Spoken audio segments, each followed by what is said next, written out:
It's a pleasure to have you once again on this week's edition of The Link. Thank you for joining us from last week, and this week we bring you a very pertinent topic, as I'm going to introduce in a moment. And we thank our sponsors, Airtel Uganda, who have bankrolled us to make sure we bring you this information that you can use. And particularly for Airtel Money, they offer you the Global Pay Card. It reminds me, recently I was helping a friend of mine to apply for a visa in the UK, and at some point they were asking for enter the details of your card. That means you need to have a card to enter so that you can pay for the visa. But with Airtel Money Global Pay Card, you don't need a physical card. You just need the wallet. And this tool is powered by Airtel and MasterCard.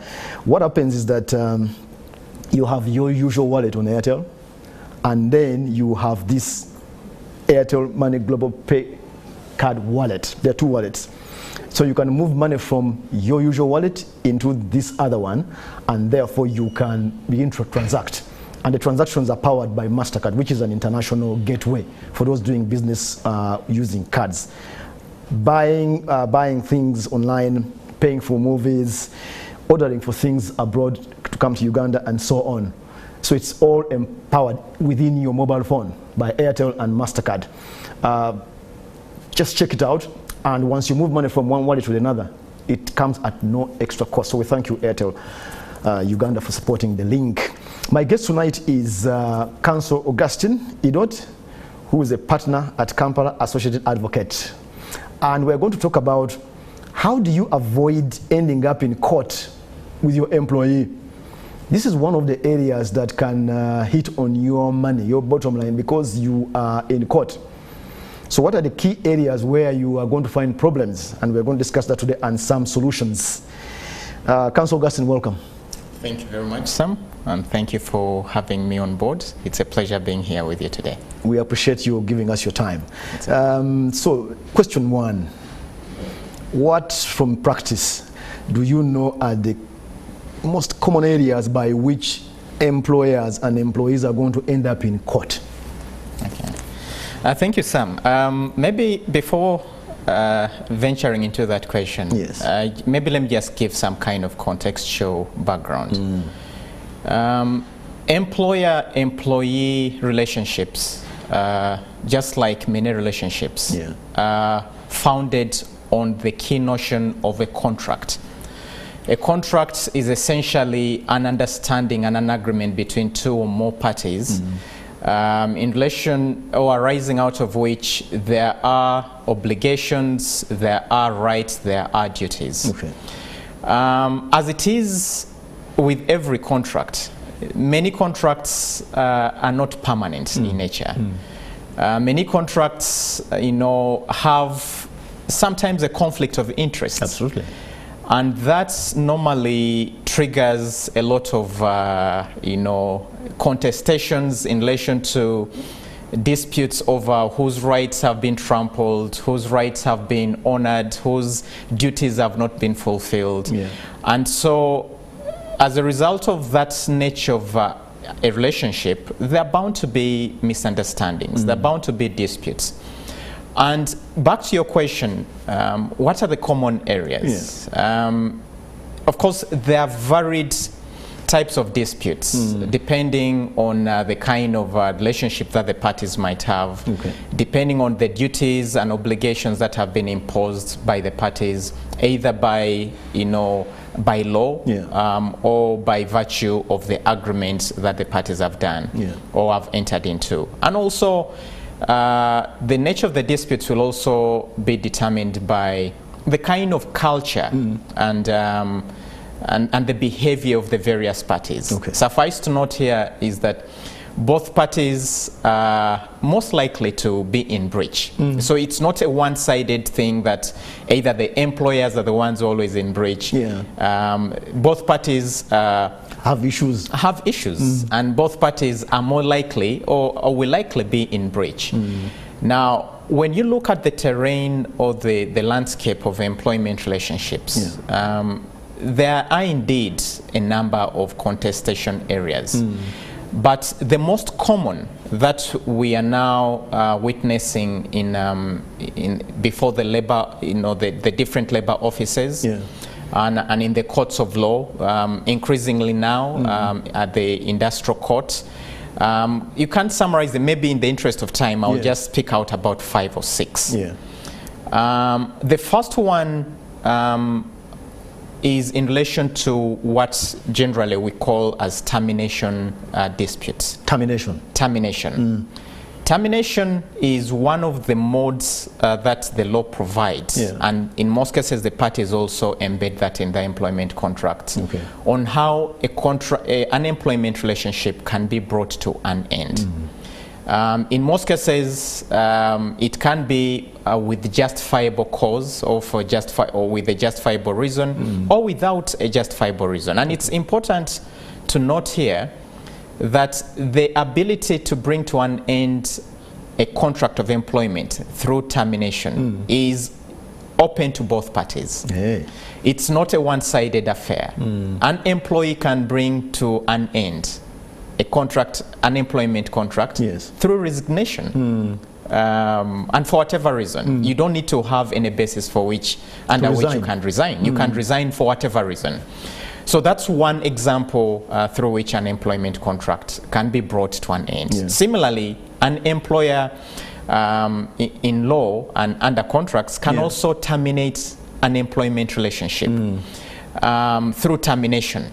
Now, it's important to note here that in the years gone by, about 3 years back, there was a lot of trouble for employers in as far as the exercise of this right was concerned, where the law and the industrial courts had increasingly limited or curtailed the right of employers to terminate employees without giving justifiable cause. What changed?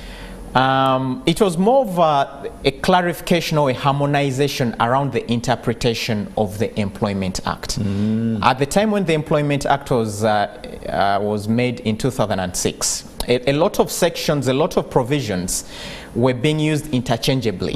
So precisely the two words, and I'll be coming to the second one, termination and dismissal, the two terms were being used interchangeably. For me, they sound the same, actually. Yes, they sound the same. One is a without a fault basis. It's a no fault basis termination. Yeah, there is no reason. There is no reason. And so the courts had increasingly curtailed the right of employers to terminate. And the argument was the employers needed to have a reason. To terminate. So for termination, there doesn't have to be a reason? It doesn't have to. Okay, very interesting. Provided you follow the requirements of the law. And one of the key requirements of the law as far as termination is concerned, for both employers and employees, is that you must provide sufficient notice. So that's why, depending on the duration of your employment, you must provide either 1 month notice, 2 month notice, 3 month notice, or pay in lieu of that notice. If I want you to go, I warn you, I'm going to get you out and I pay you. I will be terminating you effective 2 months from now, or I'll pay you. So employers used to be curtailed, and there was a lot of litigation around that, and a lot of employers were made to pay for terminating without having justifiable reason. So, moving on to dismissal. Dismissal is the second thing. Dismissal is a situation or a ground or a procedure that allows, in this case, it's only open to an employer. It's a procedure that's under which an employer can bring an end to an employment relationship for a fault basis. There are reasons. Exactly. And the two key reasons, or the two grounds, either a disciplinary performance reason. There's a code of conduct, you've breached either there was fraud, there was whatever it is.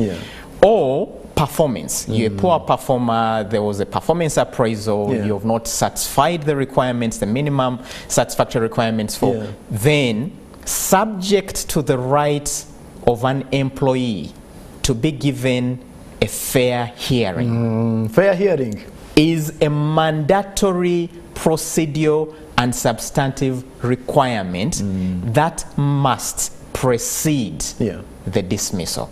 Okay, fair hearing. A fair hearing. And of course, there are very many requirements for that fair hearing. I may just highlight, you must give sufficient notice to the employee, and that has to be approximately about 7 days. That notice must stipulate the basis for which you want to invite the employee to the hearing. And it must be specific. You, for example, stole a bottle of water. You defrauded. It can't be vague. It cannot be vague. It must be specific. And that notice must be accompanied by the evidence that the employer intends to use during the fair hearing, so that the employee has sufficient notice and prepares to defend him or herself. The employee must be given, must be reminded of his or her right to appear for the disciplinary hearing with a representative or a companion of his or her choice. It could be a lawyer. A representative, a lawyer, yes. It could be a lawyer, it could be anyone. It's the employee to choose. So those are some of the key things. And of course, then the fair hearing takes place. If the employee is found culpable or liable on a balance of probabilities, so it's not the standard of a court, for example, but would an employer feel, looking at the case, I am reasonably satisfied. If the standard is met, then the employer will have a right to dismiss. And that dismissal can be what they call summary dismissal. I dismiss you with immediate effect, and you don't have any right to receive pay or notice. So that's one of the second. So there is always litigation, in most cases revolving around the compliance by the employer with a mandatory procedure and substantive requirements to afford the employee a fair hearing. I was dismissed without being heard. Yes. And some, it doesn't matter. There might be 100% evidence to prove that I am guilty of the allegations. Even if it's beyond reasonable doubt. There is video evidence, it doesn't matter. The question is, did you avail me with my right for a fair hearing? So there's a lot of litigation. And most of the times, from my unscientific understanding of the labor practices, that particular issue is accountable for close to 70% of the litigation in labor before the labor officers and Counsel, what do you know? Why do employees not want to do the fair hearing thing? They are very annoyed. Employers, you mean? Employers, yeah, sorry. Yes, in most cases, these are human beings. And so yes, they might be angry, and in most cases they might not be aware of the legal requirements. So in most cases they think, but the evidence is there. Why do I need to go through this procedure? But this guy is innocent. I mean, this guy is guilty. Sometimes even the employee has admitted. You get it, eh? So in most cases, they also feel, but why are we wasting a lot of time? Okay, there is evidence and so on, so witnessed, let's just. So in most cases, it's also the failure to do that is born out of ignorance. And sometimes just, the culture around legal compliance. So that's mostly what causes those kind of things. Lack of procedure. The council, our time is running down. There are those are two areas. Termination, dismissal. Can you talk about the third one? The third, and of course, in relation to those, also maybe I'll just briefly sum up one. The issues or the contestations around terminal benefits. Yeah, you might have done everything right, but you didn't comply with the legal requirements or the contractual rights or the contractual provisions around terminal benefits. So things like, pay notice or severance or, gratuity and things revolving around that. That is the employer who has not done right. The employer, in most cases, has not terminated the employee and given the employee what is due to them. So there is normally contestation around what is due to the employees arising out of either this dismissal or termination. Fourthly is also a question around restructuring and redundancy procedures. What is restructuring? Restructuring and redundancy is a procedure under which employers undertake a holistic review of their business operations, either based on financial requirements, technological advancements, or operational needs, or market forces, and just to see how they can optimize their operations and then change the way their HR organizational setup is. So that in most cases leads to either reduction of the workforce and changing a number of things. So that's generally the essence of this. So where are the problem areas with restructuring? Again, non-compliance with the procedure. Okay. Because again, under the law, there are certain procedure requirements that you must comply with, including you must notify the employees, before commencing the restructuring. Okay. You must notify the Office of the Commissioner. Which Industrial Relations. Commissioner Industrial Relations. Yes, at the Ministry of Labor. If the workforce is unionized, you must inform the labor union. The union. And then that is the pre-commencement notification. Okay. And then after that, you must also carry out what they call a consultation with the employees and with the labor union if they are applicable and so forth. Yes. And then after that, you must now issue the termination notices. After you've done the consultation and you've come up with, the real restructuring needs, and then you must also now, that's when the termination takes place. Okay. In most cases, again, employers tend to ignore one or two things. That normally, again, creates a basis for employees to challenge, the procedure. They just do the list and say. Yes, exactly. And sometimes some employers, don't really carry out a restructuring with, a genuine, legitimate purpose. Sometimes it's just an excuse to let go of, get rid of people. The bad apples, you get it, and through a perfunctory exercise. You're really not restructuring, but you're just letting go of one and renaming titles, but really not carrying out a restructuring. So that restructuring exercise has to be looked at in a holistic manner to really assess and evaluate whether this was a restructuring in fact, or it was just an excuse of a restructuring. So it's open for employees to actually challenge the process. And again, especially after COVID or during COVID, we saw a lot of disputes again arising out of that. And of course, employees increasingly are becoming very informed, and which is a good thing because then it activates compliance requirements. The other issue, again, you raised a point for contestation or disputes. Workers' compensation related issues. We have 1 minute. Workers' compensation. The Workers' Compensation Act requires that employees, there are certain obligations on the part of an employer. But whenever an employee suffers a work-related incident, like say an accident, from the time you leave your home as you're coming to work, and the time you're leaving work, going home, and during the entire time when you're at work, whatever happens to you during that time is deemed as a work-related incident. So if I'm on a border going home and there are issues, that would be a work-related incident. If there is, and there are certain things what are called scheduled diseases.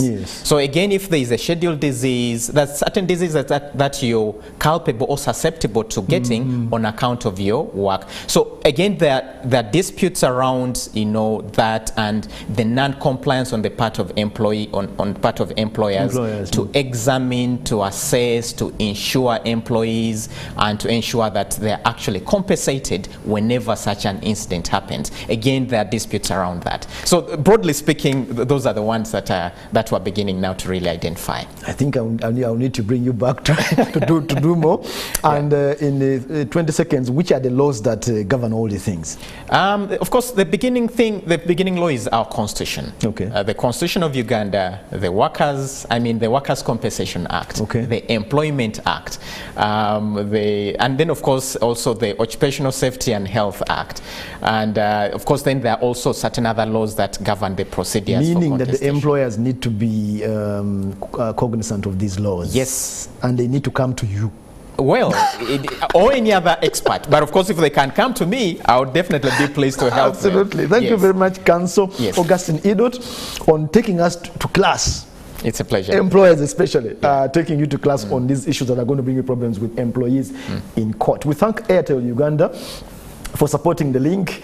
And remember, Airtel is offering the Airtel Money Global Pay Card, which is powered by Airtel and MasterCard, and it helps you with your phone do international transactions without needing a physical card. Please check it out, and there is no cost added when you move money between your normal wallet and the one for the international gateway wallet. Please check it out and find convenience in doing business online and otherwise. We want to thank you again, Counsel Augustine Idot, partner, Kampala Associate Advocate, for taking us through the trouble areas between employers and employees. Thank you for joining us all out there, and we thank you very much for your support. That was The Link.